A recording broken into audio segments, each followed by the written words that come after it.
할렐루야. 할렐루야 찬양이 되게 은혜되지 않았습니까? 설교가 아니었으면 저기 앉아서 혼자 펑펑 울 뻔했습니다. 네, 참 기도했던 것처럼 이러한 고백이 우리가 살아가는 삶의 매 순간에 일어날 수 있기를 기도합니다.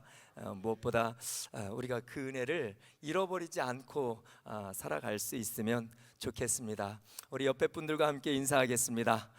잘 되고 있습니다. 기도하면 됩니다. 이렇게 인사하겠습니다.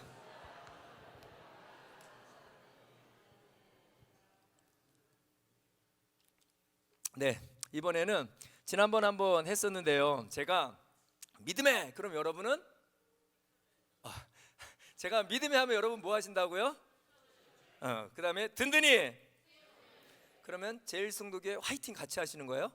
자, 이제 실제가 아니고 연습이에요. 한번 해보세요. 자, 믿음에, 든든히.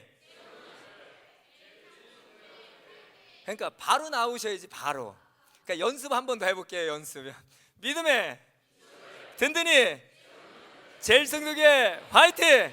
이제 진짜예요. 이제 더 큰 소리로 하셔야 돼요. 한번 해보겠습니다. 믿음에, 든든히, 제일성도교회 화이팅. 아멘. 네. 그러니까 이거 주제 있으니까요. 이렇게 좀 외치시면서 1년 동안 우리가 어떤 마음으로 살아가야 될지 마음을 좀 이렇게 다잡을 수 있는 시간이 됐으면 좋겠습니다. 우리가 살아가는 시대는 불안을 끌어안고 살아가는 시대인 것 같습니다. 이 불안은 정치, 경제, 사회, 문화, 자연 전방위적으로 이루어지고 있습니다. 특별히 최근 우리나라는 정치적으로 매우 어려운 그런 상황 가운데 있습니다. 이것이 경제를 얼어붙게 만들었을 뿐만이 아니라 심지어는 뭐 하루에 몇천 명씩 찾아오는 그런 맛집조차도 손님이 없어서 이제 폐업을 걱정해야 된다라는 보도가 나올 정도였습니다. 또 자영업을 하시는 분들이나 또는 이제 작은 사업을 하시는 분들을 만나서 이야기를 나누거나 뉴스를 들어보면 한마디 하세요. 죽겠습니다. 이렇게 말을 하는 걸 볼 수가 있습니다. 그만큼 지금 우리가 살아가는 이 세대는 굉장한 불안과 함께 살아갈 수밖에 없는 그러한 세대가 되어져 버린 것 같습니다. 그것뿐만이 아니라요, 자연재해는 더 이상 말할 필요도 없고요. AI의 발전이 여러분은 마냥 기쁘지만은 않으시죠? 아마도 저와 같은 마음들을 갖고 계시지 않을까 싶습니다. 또 가정마다 크고 작은 문제들로 인하여서 또 기도할 때마다 눈물 짓고 하나님의 은혜를 구하면서 때로는 그 마음이 두려움과 불안함으로 살아갈 때도 참 많이 있는 것 같습니다. 이러한 시대를 바라보면서 알랭드 보통이라는 사람이 책 현대사회의 생존법이라는 책에 이런 글을 썼더라고요. 네, 한번 띄워주시겠습니까? 보이시나요? 네, 한번 우리 천천히 함께 읽어보도록 하겠습니다. 시작. 물질주의, 개인주의, 외로움 등 현대사회의 다양한 문제가 도래했다. 최근 몇 년간 우리가 겪은 코로나19 팬데믹, 경제 불황, 정치적 불안정, 끝이 보이지 않는 전쟁 등이 그 중심에 있다. 이로 인해 우리는 매일같이 전 세계적으로 불안과 혼란이 더욱 심화하는 현상을 목격한다. 또한 디지털 시대의 정보 가부화와 소셜미디어, 개인 정신 건강이 심각한 사회 문제로 떠오른 지 오래다. 현대는 기술과 의학, 고통과 산업 면에서 놀라운 발전과 풍요로운 혜택을 가져온 동시에 진보에 대한 맹신, 완벽 추구, 정보 과학화, 사회적 기대와 비교 등으로 인해 사람들은 정신적 공허, 압박감, 실패에 대한 두려움, 좌절 및 너무 잘 표현하지 않았습니까? 그러니까 우리가 살아가고 있는 이 세대는 종합적이고 복합적인 불안함과 두려움 가운데 살아갈 수밖에 없는 그러한 시대를 저와 여러분들이 살아가고 있습니다. 사랑하는 성도 여러분, 이러한 시대를 살아가고 있는 저와 여러분들이 무엇을 소망하며 살아가야 되겠습니까? 사랑하는 성도 여러분, 우리는 이러한 시대를 살아가면서 어떻게 여러분 살아가야 되겠습니까? 오늘 이러한 의문을 갖고 이러한 마음의 불안함과 두려움 또는 미래에 대한 막연한 두려움을 갖고 있는 분들이 있다면 오늘 이 말씀을 함께 살펴보시면서 하나님께서 우리에게 주신 그 말씀으로 말미암아 두려움과 근심과 걱정이 아니라 주님의 소망을 갖고 나아갈 수 있는 그런 은혜가 있기를 주님의 이름으로 축원합니다. 우리 오늘 본문 말씀 먼저 1절을 다 같이 함께 읽어보겠습니다. 시작.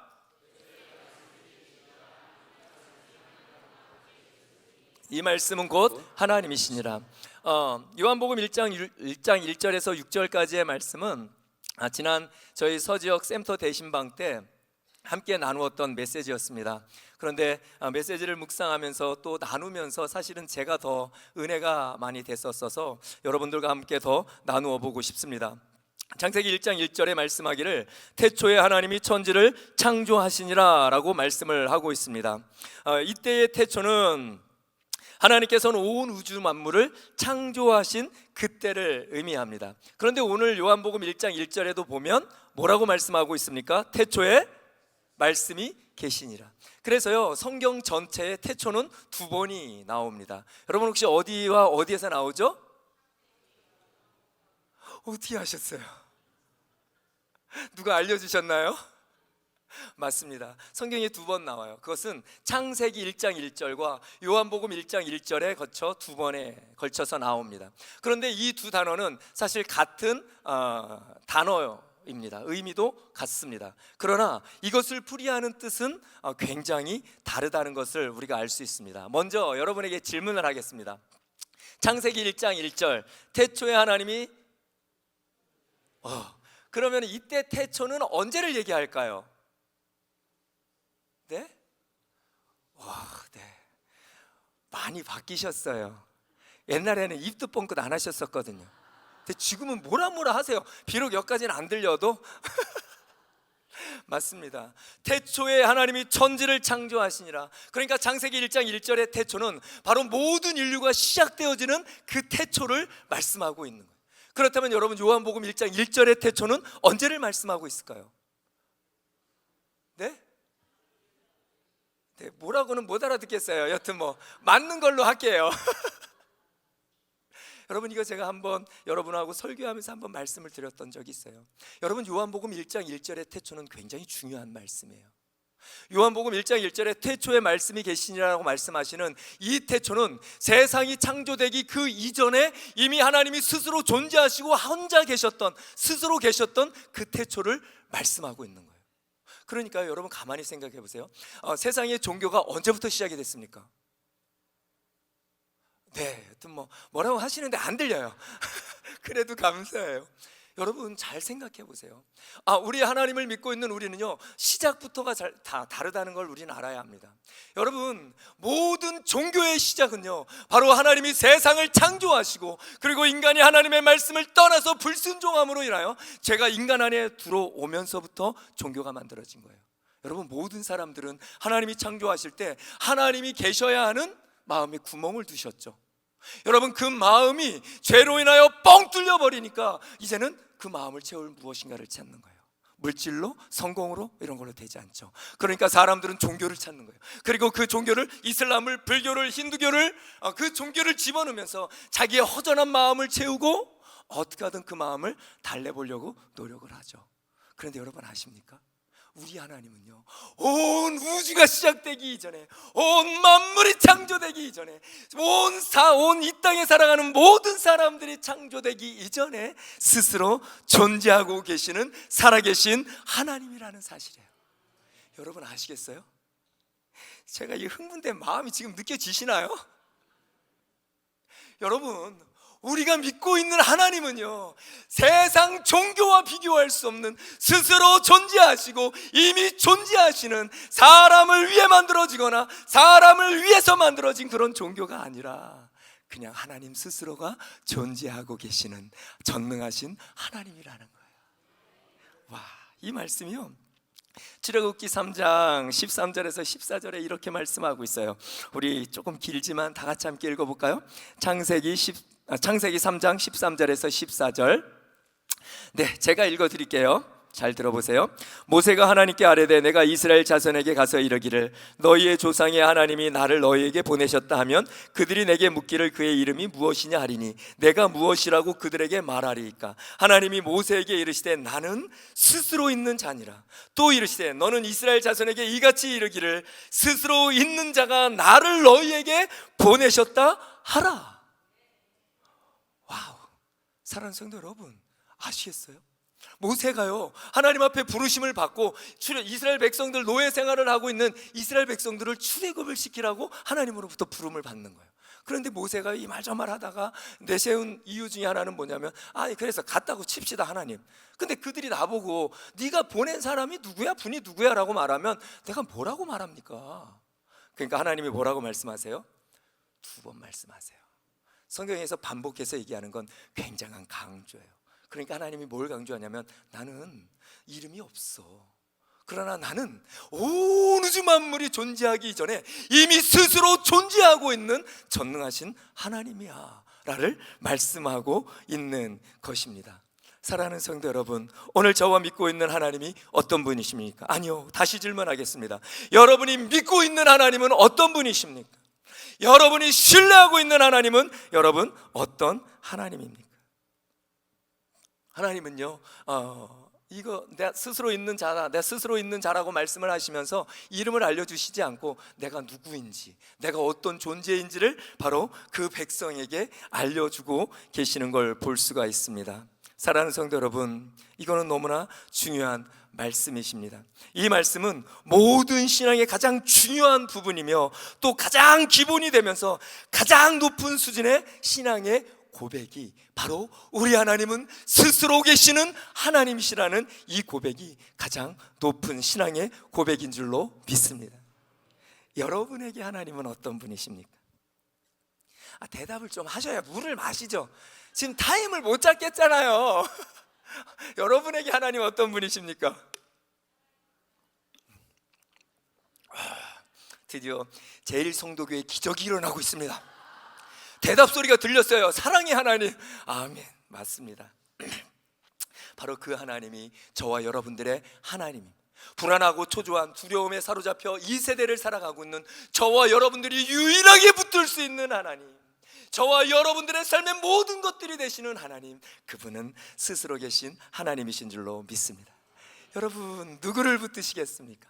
세상을 붙들겠습니까? 세상에 뭐 좋은 것들을 붙들겠습니까? 내 옆에 있는 부인을, 아내를, 남편을, 자식을, 물질을 뭘 붙들고 살아가시겠습니까? 살아있는 이 전능하신 하나님을 붙들고 살아가실 수 있기를 주님의 이름으로 축원합니다. 그런데 오늘 1절의 말씀에 뭐라고 말씀하고 있었습니까? 태초에 말씀이 계시나 이 말씀이 하나님과 함께 계셨다라고 말씀하고 있어요. 여러분, 여기 이 태초에 말씀이셨던 분은 누구실까요? 요한복음 1장 14절. 참 저희 목사들 친절하지 않아요? 모르실까 봐 다 찾아서 드리잖아요. 자, 함께 읽어보겠습니다. 시작. 말씀이 육신이 되어 우리 가운데 거하심에 우리가 그의 영광을 보니 아버지의 독생자의 영광이요 은혜와 진리가 충만하다. 말씀이 누구예요? 예수 그리스도예요. 당시에요 이 초대교회에는요 영지주의자들에 의해서 교회가 많이 혼란스러웠어요. 그리스도의 신성과 성육신을 부인하는 그러한 사람들이었어요. 그런 사람들이 교회에 들어와서 교회를 혼란을 시키니까 요한이 그러한 시대 속에서 제일 먼저 선포하는 게 뭐냐면 바로 그 예수 그리스도가 태초에 말씀이셨던 하나님이심을 선포하고 있는 것을 볼 수가 있습니다. 사랑하는 여러분, 태초의 말씀이신 예수 그리스도가 저와 여러분들의 주인 되어 주시는 그런 은혜가 있기를 주님의 이름으로 축원합니다. 바로 이 땅을 살아가는, 불안한 이 세상을 살아가는 저와 여러분들이 붙들어야 할 이름이 예수 그리스도입니다. 그분만이 저와 여러분들의 삶의 소망이 되시기를 주님의 이름으로 축원합니다. 그리고 2절에 이렇게 말씀하세요. 우리 2절 다 같이 함께 읽어보겠습니다. 시작. 그가 태초에 하나님과 함께 계셨고. 그가 태초에 하나님과 함께 계셨고. 네, 여기에서 여러분들과 함께 살펴보고 싶은 단어는 함께 계셨다라는 거예요. 여러분, 함께 계셨다라는 게 어떤 의미일까요? 한 공간 안에 저와 여러분들이 이렇게 앉아있는 이런 의미일까요? 이게 원어로는요 프로스라는 단어예요. 프로스. 이 단어의 의미는 이렇습니다. 예수 그리스도께서 성부 하나님을 향하여 마주하고 있다. 여러분 다시요. 예수 그리스도께서 성부 하나님을 향하여 마주하고 있다. 여러분 이런 말이에요. 여러분 우리 주 예수 그리스도는 어떤 분이십니까? 우리 주 예수 그리스도는 하나님이십니다. 그러나 하나님과 동등됨을 취하지 아니하시고 여러분 예수 그리스도가 무엇을 했습니까? 육신의 몸을 입고 이 땅에 오셨습니다. 여러분 그 예수 그리스도가요 하늘의 영광을 버리시고 그 예수 그리스도가 하나님을 향하여 마주하고 있는 그 시선이 여러분 무슨 의미가 있을까요? 그거는요 하나님과 동등됨을 버리시고 하나님의 뜻에 모든 마음과 신경과 모든 것들이 초점이 포커스가 맞춰져 있다라는 걸 얘기를 하는 거예요. 그렇다면 여러분 예수 그리스도 하나님의 뜻이 무엇이었습니까? 예수 그리스도가 하나님을 마주하고 그리고 하나님의 뜻을 구하면서 하나님의 아들 예수 그리스도를 통하여 이루고 하기를 원하시는 게 여러분 무엇이었냐고요? 빌립보서 2장 6절에서 11절 말씀입니다. 우리 다 같이 함께 읽어보도록 하겠습니다. 시작. 그는 근본 하나님의 본체시나 하나님과 동등됨을 취할 것으로 여기지 아니하시고 오히려 자기를 비워 종의 형체를 가져 사람들과 같이 되었고 사람의 모양으로 나타나셨음에 자기를 낮추시고 죽기까지 복종하셨으니 그 십자가에 죽으심이라. 이러므로 하나님이 그를 지극히 높여 모든 이름 위에 되었고 위에 뛰어난 이름을 주사 하늘에 있는 자들과 땅에 있는 자들과 땅 아래에 있는 자들로 모든 무릎을 예수의 이름에 꿇게 하시고 모든 입으로 예수 그리스도를 주로 시인하여 하나님 아버지께 영광을 돌리게 하셨느니라. 여러분 하나님의 뜻이 뭐였어요? 아들 예수 그리스도가 하나님의 얼굴을 마주하고 동등됨을 버리고 그가 하고자 했던 것이 무엇이었냐고요? 하나님이 하시고자 했던 것이 여러분 무엇이었습니까? 그것은요 독생자. 이 독생자라는 말은요 굉장히 독특한 아들이라는 의미가 있어요. 그 특별하고 독특한 아들을요 죄 많은 인간의 몸을 입고 이 땅에 오게 하신다라는 거예요. 이유가 무엇입니까? 여러분 이유가 뭐예요? 저와 여러분 살리려고요. 오늘도 예수 그리스도가 없으면 영원히 죽을 수밖에 없는 그 삶을 살아가고 있는 저와 여러분들을 살리려고요. 그래서 오늘 말씀에 그러잖아요. 오히려 자기를 비워 종의 형체를 가져 사람들과 같이 되셨다는 거예요. 하나님이요? 하나님 어떤 분이시라 그랬어요? 태초에 하나님은요 스스로 존재하시는 전능하신 하나님이에요. 그 스스로 존재하신 하나님이 온 우주 만물을 창조하신 그 위대하시고 거룩하신 하나님께서 오늘 자신의 모든 것들을 내려놓고 하나님과 동등됨을 취하지 아니하시고 인간의 종의 형체로 이 땅에 찾아오셨다라는 거예요. 그리고 뭐라고 말씀하고 있습니까? 십자가에 죽으셨다라는 거예요. 여러분 이 십자가의 사랑이 여러분에게 얼마나 감격스럽습니까? 이 십자가가 여러분의 마음을 얼마나 울리고 있습니까? 사순절을 보내고 고난주를 보내고 여러분 이러한 시간들이 아니라 오늘 이 땅을 살아가고 있는 저와 여러분들에게 하나님과 동등됨을 버리시고 죄인인 우리의 몸을 입고 이 땅에 오셔서 십자가에 못 박혀 죽으심으로 저와 여러분들을 살려내신 예수 그리스도의 은혜가 저와 여러분들에게 얼마나 감격적으로 찾아오고 있습니까? 바라고 기도하기는 오늘 이 시간에 함께 기도를 하고 찬양을 하는 순간에 여러분 안에 이 은혜가 다시 한번 회복되어질 수 있기를 주님의 이름으로 축원합니다. 그러면서 요한복음 17장 1절에 이런 말씀이 있습니다. 제가 읽어드리겠습니다. 예수께서 이 말을 하시고 눈을 들어 하늘을 우러러 이르시되 아버지여 때가 이르렀사오니 아들을 영화롭게 하사 아들로 아버지를 영화롭게 하소서. 이 말은요 바꿔 말하면요 이제 하나님 앞에 영광되는 나머지의 삶 살아내게 해달라는 거예요. 하나님 앞에 영광되는 삶이 뭘까요 여러분? 뭐예요? 십자가예요. 그것이 하나님의 뜻입니다. 하나님의 뜻을 이루는 것이 영광된 삶을 살아가는 거예요. 거창하거나 화려하지 않습니다.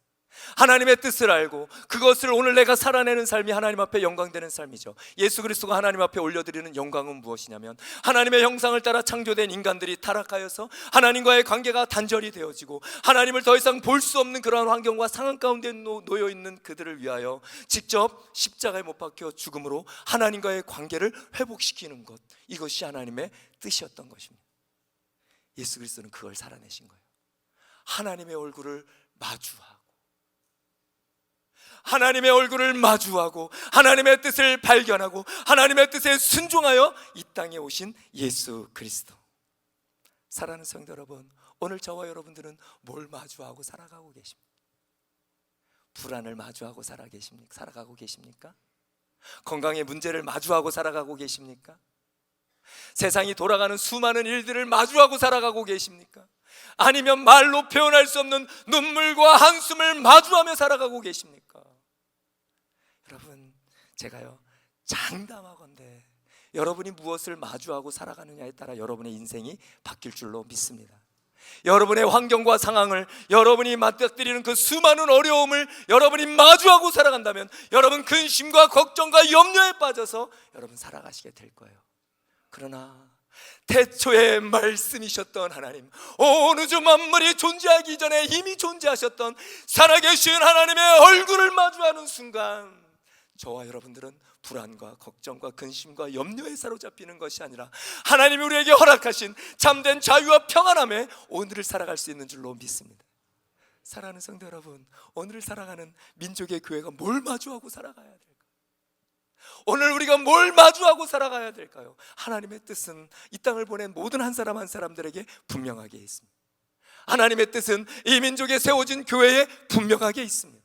그러나 문제는 우리가 하나님의 얼굴을 마주하지 아니하였기에 하나님의 뜻이 무엇인지도 알지 못한 채 그저 오늘 하루만을 근근히 살아가는 삶, 여러분 그러한 삶이 우리 안에 되어져 버리지 않았습니까? 지금 여러분은 뭘 마주하고 계십니까? 여러분의 마음은, 여러분의 영은 지금 무엇을 마주하고 여러분 살아가고 있습니까? 여러분, 전 이렇게 생각합니다. 정치, 경제, 사회, 문화, 그것이 무너지면 어렵습니다.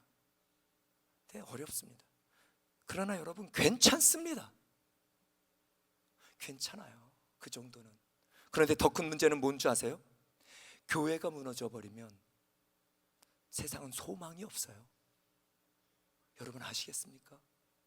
세상에 들려오는 수많은 소리가 마치 쓰나미처럼 우리를 쓸어버릴 것 같아도 그건 그래 괜찮아요.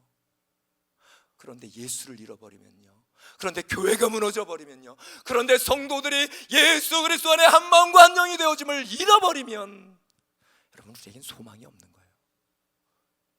여러분, 그러면 세상은요 소망이 없는 것입니다. 세상을 지탱하는 것은 바로 태초의 말씀이신 우리 주 예수 그리스도를 믿고 살아가는 교회입니다. 교회를 지탱하는 것은 바로 그 예수 그리스도를 믿는 성도들이고, 성도를 지탱하는 것은 스스로 계신 하나님과 말씀이 육신이 되어 우리 가운데 오신 예수 그리스도이며 우리 가운데 여전히 역사하시는 성령 하나님이신 줄로 믿습니다. 이것이 우리 안에 살아나야 됩니다. 이게 무너져 버리면요, 교회가 무너지면요, 여러분 상상할 수 없는 두려움이 찾아오는 거예요. 이게 무너져 버리면요, 여러분 우린 모든 게 끝이에요. 그렇다면 하나님의 얼굴을 마주하는 하나님의 사람들은 어떠한 삶을 살아야 될까요? 6절을 다 같이 함께 읽어보겠습니다. 시작. 그로부터 보내심을 받은 사람이 있으니 그의 이름은 요한이라. 네, 세례 요한을 얘기를 합니다. 오늘 6절을 여기다 집어넣은 이유가 있어요. 하나님의 얼굴을 마주하고 하나님의 뜻을 분별했던 세례 요한은요 30대 초에 목이 잘려 죽죠. 그렇지 않습니까? 평생을 살면서 어떻게 살았어요? 네, 메뚜기와 석청, 낙타 털옷 입고요 광야에서 살았습니다. 여러분에게 묻겠습니다. 세례 요한의 인생은 성공한 삶입니까? 실패한 삶입니까? 여러분이 세상을 마주하고 계시면 실패한 삶, 하나님을 마주하고 있으면 그러면 세례 요한은 실패한 삶이에요? 성공한 삶이에요? 여러분은 하나님의 얼굴을 마주하고 사시는군요. 맞아요. 이유는 무엇이냐? 하나님이 그를 보내신 목적의 뜻에 따라 그가 삶을 살아냈기 때문에 그렇습니다. 우리의 기준은 세상의 기준이 아니라 우리의 기준은 하나님 앞에서 하나님의 뜻을 따라 하나님이 우리를 이 땅에 보내신 목적에 따라 살아가는 것이 우리의 기준이 되는 거죠. 하나님의 얼굴을 마주했던 세례 요한은요, 이 땅에서 짧은 인생을 살았고 세상 사람들이 볼 때 실패한 삶이라고 말할 수 있겠지만, 그러나 여러분, 세례 요한의 삶은 성공한 삶이에요. 우리 주 하나님 안에서, 예수 그리스도 안에서. 사랑하는 성도 여러분, 여러분은 무엇을 마주하고 살아가고 있습니까? 만약 하나님을 마주하고 살아있는 주의 말씀을 마주한다면, 그렇다면 저와 여러분들은요, 오늘 세례 요한의 삶이 결코 실패라고 말하지 않고 그 삶을 사모하면서 나도 오늘 그 삶을 살고자 몸부림을 칠 줄로 믿습니다. 오늘 우리가 회복해야 될 거는요, 하나님의 얼굴을 마주하는 거예요. 사랑하는 성도 여러분, 오늘 이 자리에 있는 저와 여러분들만 하나님의 얼굴을 마주하고 살아간다면 오늘 이 민족에는 소망이 있는 줄로 믿습니다. 이 민족의 교회는 소망이 있는 줄로 믿습니다. 여러분, 무엇을 마주하며 살아가시겠습니까? 태초에 말씀이신 우리 주 예수 그리스도와 온 우주 만물을 창조하시기 전에 스스로 존재하셨던 우리 하나님, 그리고 여전히 우리 가운데 찾아오셔서 오늘도 강팍하고 메마른 우리의 마음을 녹이시고 하나님의 은혜의 보좌 앞으로 나가게 하시는 성령 하나님, 그분을 의지하고 그분을 붙들며 살아갈 수 있는 그런 은혜가 있기를 주님의 이름으로 축원합니다.